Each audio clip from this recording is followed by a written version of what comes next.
Bab 9. Saat zikir menjadi cermin rahasia diri. Ketika seorang salik mulai hidup dalam zikir yang menyala dari dalam, ia perlahan menyadari bahwa zikir bukan hanya menghubungkannya dengan Allah, tetapi juga menyingkapkan siapa dirinya yang sejati. Sebab zikir bagaikan cermin yang membersihkan kabut di hati, hingga wajah asli ruhani mulai terlihat tanpa topeng. Pada tahap ini, manusia tidak lagi sibuk meminta sesuatu dari Allah, tetapi ia mulai bertanya, siapakah aku di hadapannya? Untuk apa aku dihidupkan? Apa hakikat diriku sebelum nama, sebelum harapan, sebelum dunia mengenalku? Dan dalam keheningan itulah ia mulai melihat bahwa seluruh perjalanan hidup bukanlah pencarian dunia luar, melainkan perjalanan pulang untuk mengenal dirinya yang paling dalam. Zikir ibarat lampu yang menerangi lorong-lorong hati yang selama ini tersembunyi dalam gelap. Ia menyingkap lapisan kesombongan yang tidak disadari, juga menampakkan kehalusan ego yang selama ini bersembunyi di balik amal-amal yang tampak mulia. Saat cahaya zikir terus menyentuh inti batin, seseorang mulai melihat mengapa sebagian doa tidak dikabulkan, mengapa sebagian harapan dipatahkan, dan mengapa takdir tertentu diwajibkan hadir. Bukan karena Allah tidak mempedulikan hambanya, melainkan karena Allah sedang memperkenalkannya kepada dirinya sendiri, menunjukkan betapa banyak ruang yang masih harus disucikan sebelum ia benar-benar mampu duduk di hadapannya.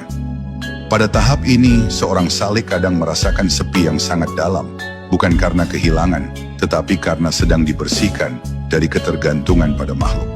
Zikir menariknya keluar dari keramaian yang palsu dan menempatkannya di tengah sunyi yang suci.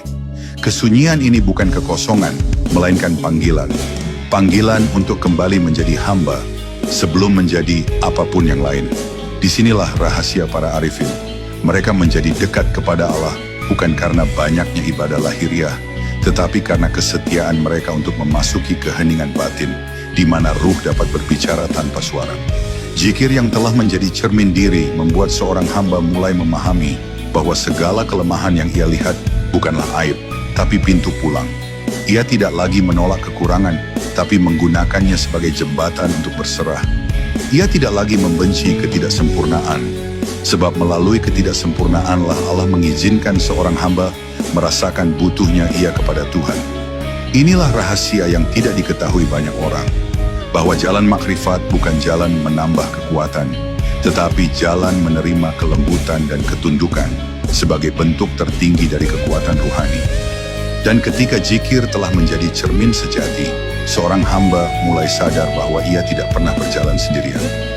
Ia mulai melihat jejak rahmat yang selama ini tersembunyi di balik luka, hikmah yang bersembunyi di balik ujian, dan cinta yang selalu menunggu di balik kesabaran. Pada tahap ini, ia tidak lagi meminta dunia. Ia meminta agar hatinya tidak terputus dari sumber ketenangan. Sebab ia mengerti, jika hatinya tetap tersambung, maka apapun yang datang dan pergi tidak akan mengguncangkan dirinya lagi. Inilah rahasia kesadaran tasawuf, bahwa zikir bukan sekadar mengingat Allah, tetapi mengenali diri sebagai hamba, hingga jiwa tenggelam dalam kerendahan yang justru meninggikan derajat ruh di sisinya.